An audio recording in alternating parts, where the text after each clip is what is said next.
ಒಂದು ದಿನ ಒಂದು ಹುಡುಗ ಹೇಳ್ತಾನೆ, ನನ್ನ ಜೀವನದಲ್ಲಿ ಸಾಕಷ್ಟು ಹೋರಾಟ ಇದೆ. ಯಾವತ್ತೂ ಕಷ್ಟ, ತೊಂದರೆ, ನೋವು. ಏನು ಮಾಡಬೇಕು?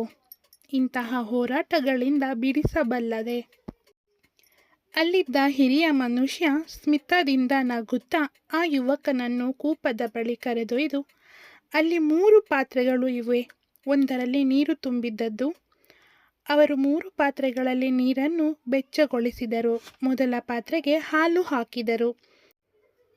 2ನೇ ಪಾತ್ರೆಗೆ ಕಾಫಿ ಬೀಜಗಳನ್ನು ಹಾಕಿದರು. 3ನೆಯ ಪಾತ್ರೆಗೆ ಕಬ್ಬಿಣದ ಚಿಕ್ಕ ತುಂಡುಗಳನ್ನು ಹಾಕಿದರು. ಆಹಾ, ಅವು ಬೇಯಲು ಪ್ರಾರಂಭಿಸಿದವು. ಸಮಯ ಕಳೆದಂತೆ ಹಿರಿಯ ಮನುಷ್ಯವು 3 ಪಾತ್ರೆಗಳನ್ನು ತೆರೆಯಲು ಹೇಳಿದನು. ಮೊದಲ ಪಾತ್ರೆಯಲ್ಲಿರುವ ಹಾಲು ಬಹಳ ಮೃದು ಹಾಗೂ ಸಿಹಿಯಾದ ಹಾಲಾಗಿತ್ತು. 2ನೇ ಪಾತ್ರೆಯಲ್ಲಿರುವ ಕಾಫಿ ಬಣ್ಣ ಬದಲಾಯಿಸಿ ಚೆನ್ನಾಗಿ ಕೂತು ಶಕ್ತಿಯುತ ಪಾನೀಯಾಗಿತ್ತು. ಆದರೆ 3ನೇ ಪಾತ್ರೆಯಲ್ಲಿರುವ ಕಬ್ಬಿಣದ ತುಂಡುಗಳು ಬದಲಾಗಲೇ ಇಲ್ಲ.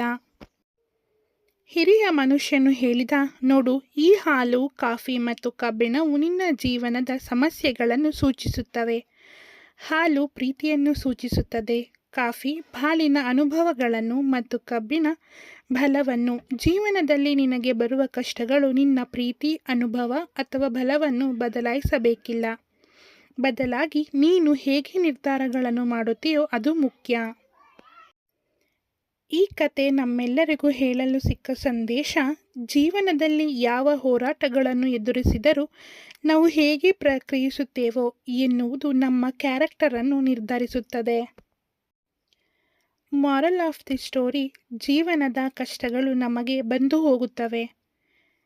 ನಾವು ಹೇಗೆ ನಿರ್ಧಾರ ಮಾಡುತ್ತೇವೆ ಎಂಬುದೇ ನಮ್ಮ ಬಾಳನ್ನು ರೂಪಿಸುತ್ತದೆ.